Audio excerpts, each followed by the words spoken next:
আজ আমি প্যানকেক করছি একটু ভিন্ন ধরনের। ডালিয়া, সুজি, সাবুদানা, দুটো কলা লাগছে, আর একটু চিনি লাগছে, আর এইখানে পামকিন দানা আছে, একটু মৌরি আছে, আর তোমার তিল আছে, সাদা তিল। আমি এইগুলো হালকা ভেজে ধুয়ে দুধ দিয়ে ভিজিয়ে রাখবো, তারপরে করব।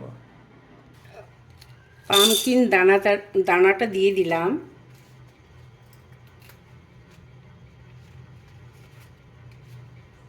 সাদা তিলটা দিয়ে দিলাম। আমি একসাথে পেস্ট করে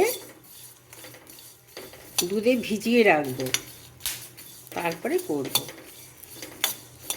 বেশি ভাজবো না।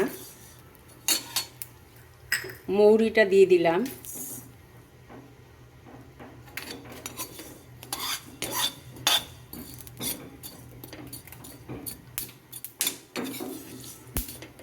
এটা হয়ে গেছে।